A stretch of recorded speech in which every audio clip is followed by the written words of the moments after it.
This video is going to be about fentanyl taking away her brother. Her brother died from a fentanyl overdose. If your family member or someone you know is struggling with addiction, they may not want to get clean at first. I was this person. And they say you gotta want it.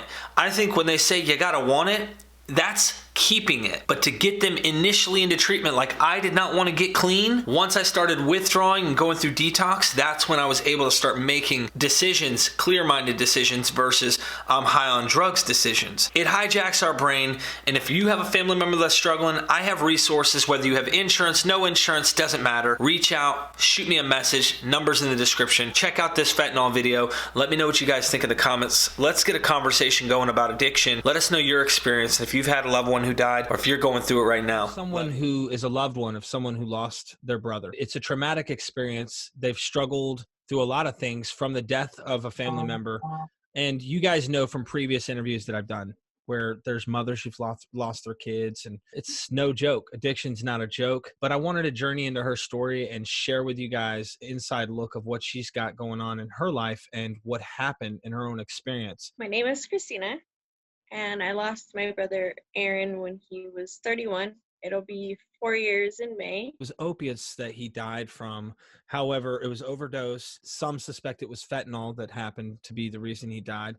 Can you take us into before his death, like what was going on in his life, if you don't mind? My mom, when Aaron was 4, had found tumors in his knees. They were supposed to stop growing when he stopped growing because they were on all his growth plates. But that never had happened. So he had surgery after surgery after surgery. They were handing them out like Skittles back then. Nobody had a warning on him. He would get like 150 15s and morphine, and he just had a bunch of issues going on. And then he had a bad back and a fused neck, and so he was in considerable amount of pain. Unfortunately, like my father is the reason why he went down that road to needles, because my dad also got them because he's disabled.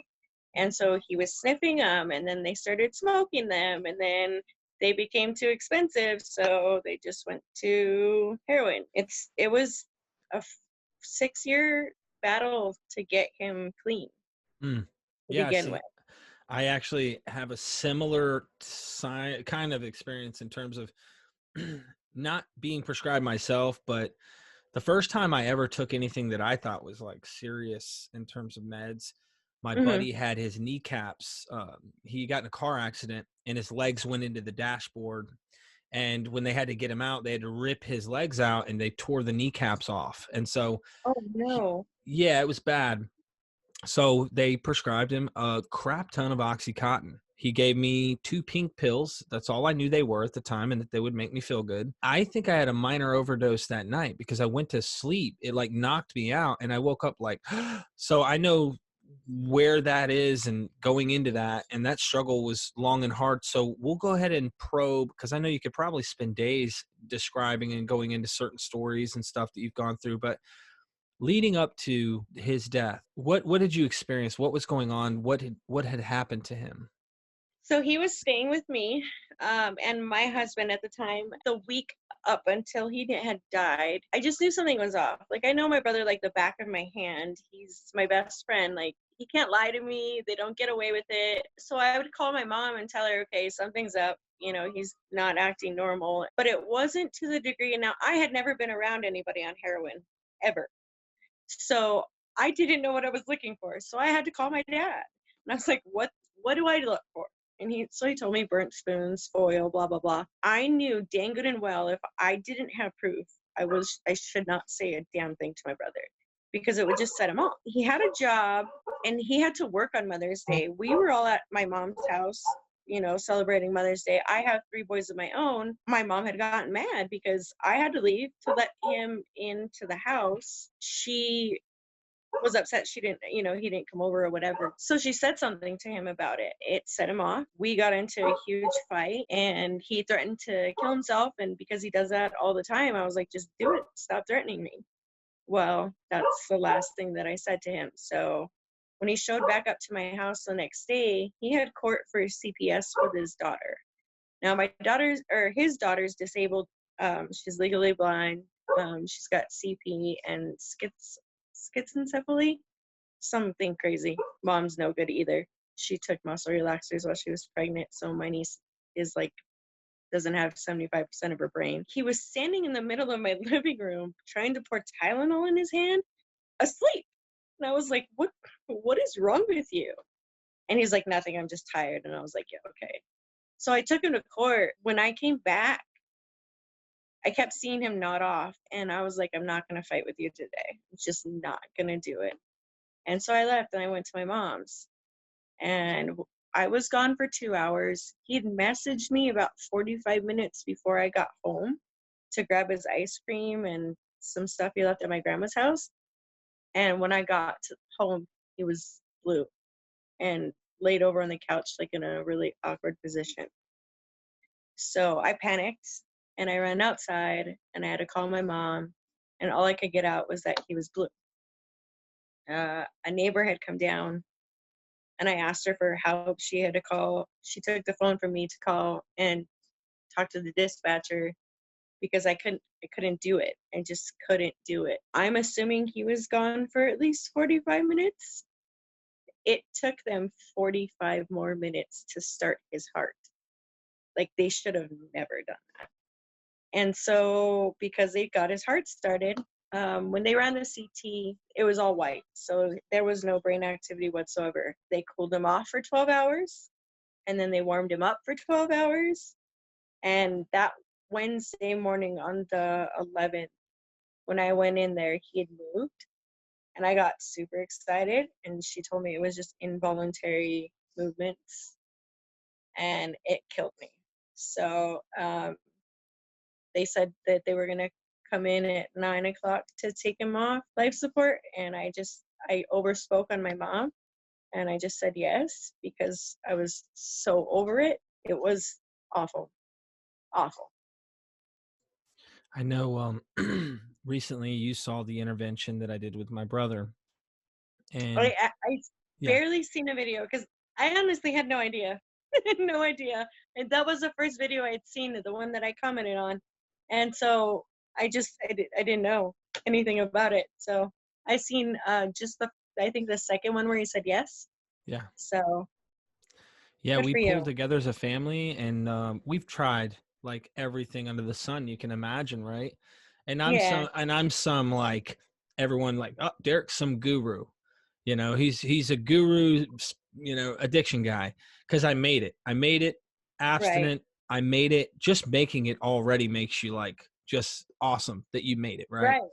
I mean, this Yeah. thing is very hard to beat, but I know that I wanted it to inspire families like in your situation who can't afford to pay an interventionist, who can't call the intervention show, and just to show what an at-home family intervention can be. If Yeah. you have no other options, these are things we would do. But I'm sorry to hear that happened. I know this is a common thing now, that people are Yeah. experiencing this very thing you did after he was found dead, and after this all happened. A lot of times, and I kind of want to ask this to you too, a lot of times people blame themselves. So can you talk about the emotions you experienced after this situation? And do you still have those feelings, or have you worked through them? I struggle really hard when I see people that are high out in public. They stick out like sore thumbs nowadays. I never used to notice them, but ever since he's passed away, I just see him everywhere. I've also, my biggest problem is I have the same nightmare every night since I found my brother. I watch him stick a needle in his arm, him realize that it's too much, and then I watch him stop breathing. And that's torturous.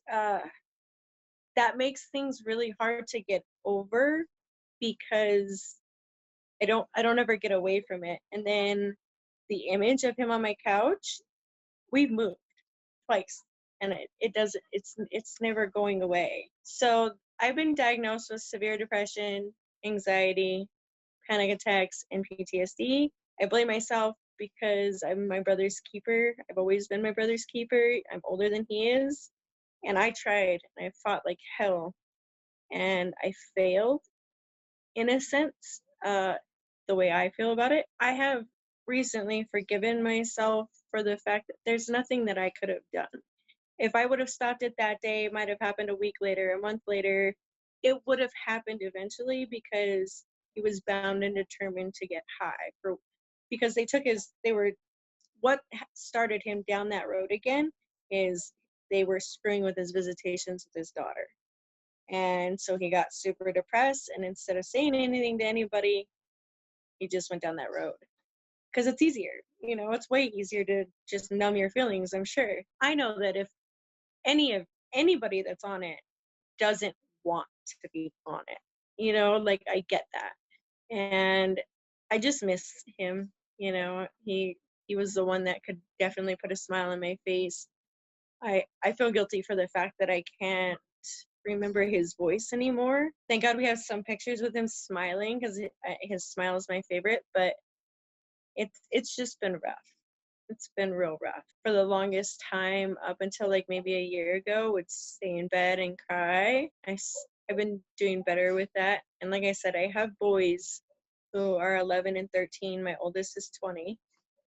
So I suck at being a mom right now, and they get it. They understand. They're old enough to understand. But uh, my husband is asked for a divorce at the 4 days after Thanksgiving because I've taken too long to get better. I don't know how long it was supposed to take me, but whatever. So yeah, I just got a lot going on because of it. So I'm really sorry that that's going on. I really am, because I actually spoke to the mother of her son died years ago. She hasn't let go yet.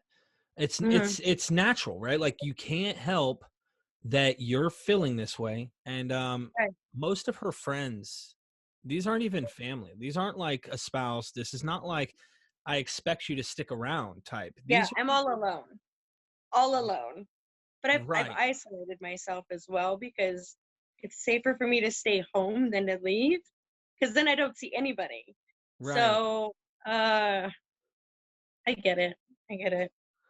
And she said her friends left her.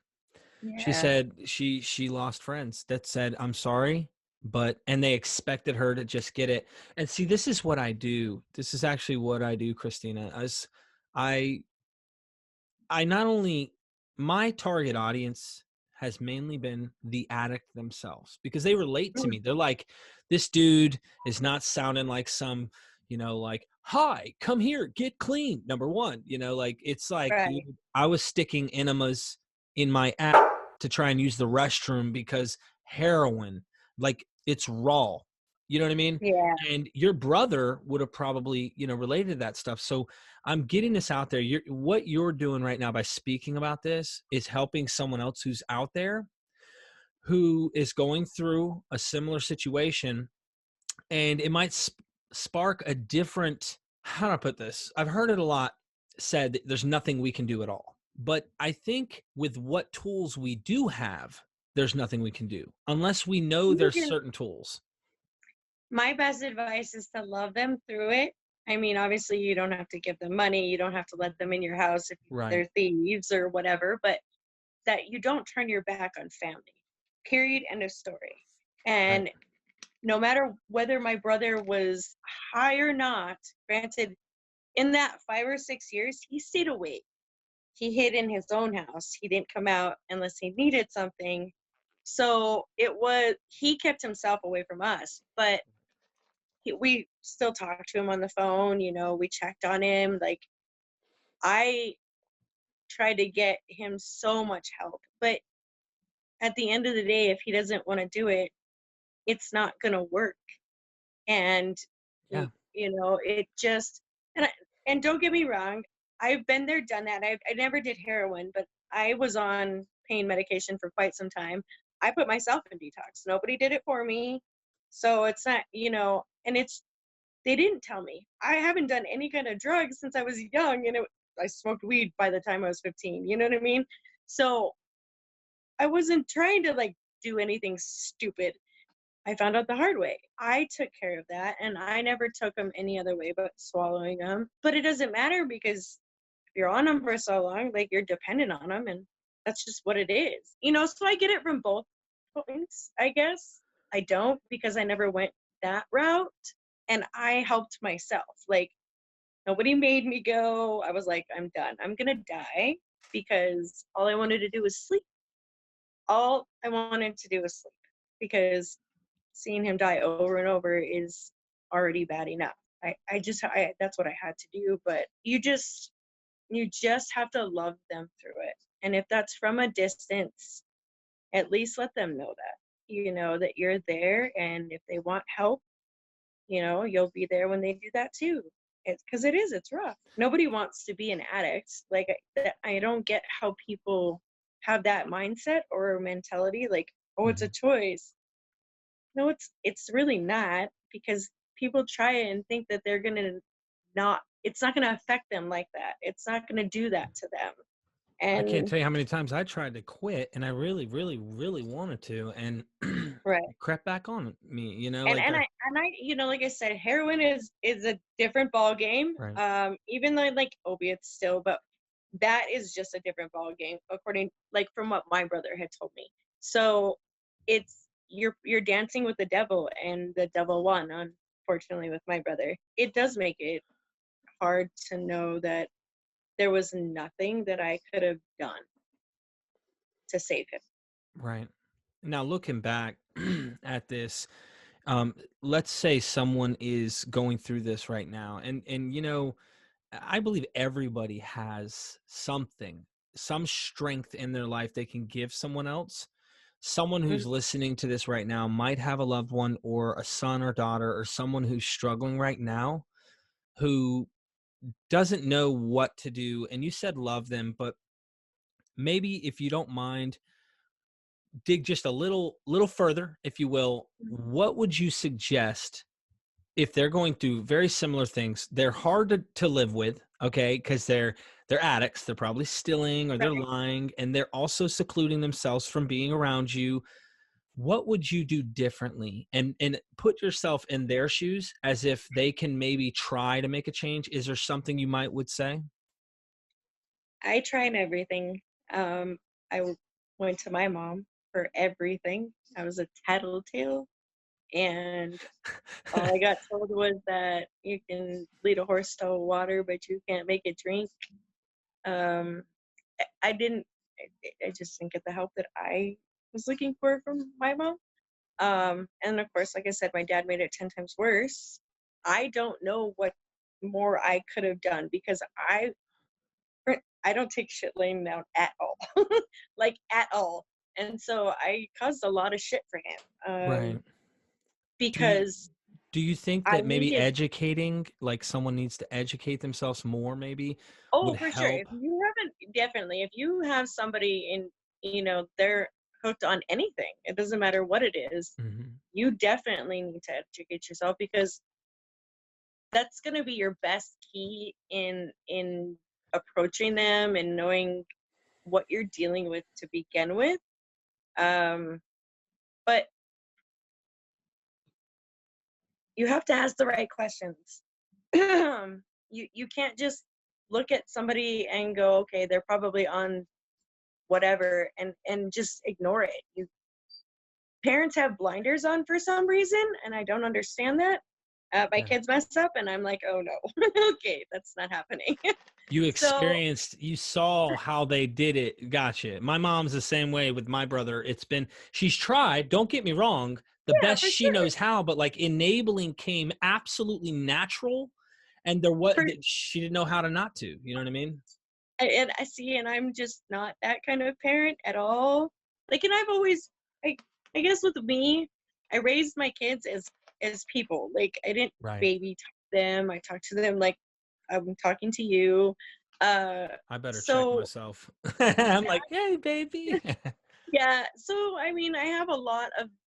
They have common sense, which is lacking these days. Hmm. My middle one's an asshole, a good asshole, but he's an asshole. Like, he's got an attitude. My other two have, huge hearts, but they come to me with everything. My oldest, when he had slept with a female, kind of broke. He called me and he was like, Mom, I need the after pill. And I was like, got it. Like, they're not scared to come to me. That's And yeah. that's, I think, the bigger problem with parents and kids is there's judgment there, and there shouldn't be. That doesn't mean, and they know, you can tell me the truth. That doesn't mean I'm not going to be upset with you or any of that, but Right. you're going to have a better result if you say something to me first before I find it out, because I will find it out. And they're good with that. Like, they trust me to not judge them. And I think that's a big problem for a lot of people. Very interesting point you brought up, because I get phone calls all the time, every day. And the people who need help, who are really out there struggling, that I try to get help Hmm. for, I try to get them into detox or rehab, something to get them away from the environment, to give them a chance at life. And that same exact thing, they're reaching out to me because they trust me. They know that Right, I don't judge them, but they don't go to their parents because they feel like the parents are old school and they're not going to take it like they're going to be, hey, you just need to stop or whatever. Or they're worried they're going to get in trouble. And I'm like, listen, right, we've got to cover this, because they won't go because of their parents or their fear of their parents and help. Now, a lot of loved ones are supportive on trying to get them into treatment. And right, they work, like a lot of them will. And I tell these people, if you tell your mom and dad, I very much doubt if you express to them in tears and truly how you feel, that they're going to judge you. I think that they'll right. honestly support trying to help you. And there's been some guys that told me, I was so scared. And then they told them. And then when they did, not only did their parents have that warm, comforting, come here, my child, type of perspective, the addict themselves felt 1,000,000 pounds just left their body, because now they're not keeping a secret, and communication and connection can start to work. That Yeah, isolation's what kills us. yeah. Because you're ashamed of what you're doing. It's not, like I said, it's nobody wants to be in that position, and that's what I don't get, that people don't understand. It's, if you could not be sick, if you could not, you know, do whatever to get it, like, you would choose not to do it. But that's not how it is when you're on it. And they Mm. don't they don't ever get that because they've never been there, done that. You said it And very, see, ladies and gentlemen, she's saying it in a way almost like you've experienced it, and you have, in a minor degree. You understand that right, want. And I said this all the time to my audience. I say, guys, I didn't want to quit the drug, because I knew it was gonna, for me, like it's gave me that satisfaction, but I wanted my life to be better. Like, I wanted everything to get better. right, And the reason why I didn't want to let go of the drug is because it made me feel better. But I didn't realize, while on it, what I know now that I'm off, and looking back at things, right. and vice versa. Like, if you're off of it, even me with 4 years clean, I'll sometimes Mhm. get upset at my brother. And my brother's struggling. And like back when he was still using, and I'd look at him and I'd get upset, and immediate natural mind comes in. I'm like, anger, this, that. And I'm like, dude, he's sick. Have you forgotten Right. already? Yeah. My son and his friends actually just came to me. Uh, they think that their friend is on methamphetamines, and they were like, "How do we do this?" And I was like, "Don't get angry first. Don't get angry. Like, that's the last thing you need to do, because they're just not going to hear you." And so they talked to him, and I'm not sure how it went, but I know that's the first thing you don't do is get angry. So Wow. You said it best. I honestly feel like getting people in their feelings like that kind of feelings, like my brother, you guys saw, well, you briefly saw, but the intervention that I did is an emotional thing, but it was a very, Kurt knew that we have his back, right, and that emotion was a break, like a release emotion. However, you get anger, like if you get someone angry, you can understand your brother, they go right, for sure. And inside. I get it. I get why people get angry. They're frustrated, especially like for me. I tried so hard. Like I was fighting harder than he was for Yeah. himself. And so I get why people get angry, but it doesn't do any good, and you're just going to shove them further down that road. So don't do it. Just don't do it. Kristina, thank you. These have been some wise words, and I really appreciate it. Your brother will be remembered, and everybody And, who's watching, do you put your stuff out there, or is this just you uh, remain doing your own life for now, and just maybe down the road you can contact me, and I'll put some stuff in the description for people to reach out to you? yeah, that's fine. That would be perfect. I don't mind it whatsoever. I haven't, just because obviously I've been in my own head, but that's gotten a lot better in the last few weeks for me. So I don't mind if you do that at all. I can Okay. send it to you. But Yeah.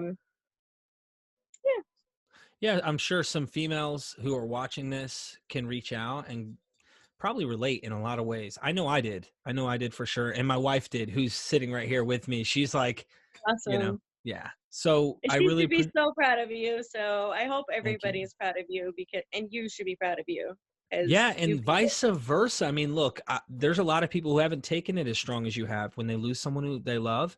It's everybody does different, I'm very proud of It, who I am today, though. And I'm proud of good. anyone who's out there that's fighting this fight. Right. I think it took it the hardest because I found it. Hmm. Nobody else did. And granted, I wouldn't want my mom or my grandma to have found him, but like I said, he was my best friend. We were 11 months apart. So it's just been us two. We don't have any other siblings. And I love the kid like no other. And Right. it's, my other half is missing, and it sucks. It really, truly sucks.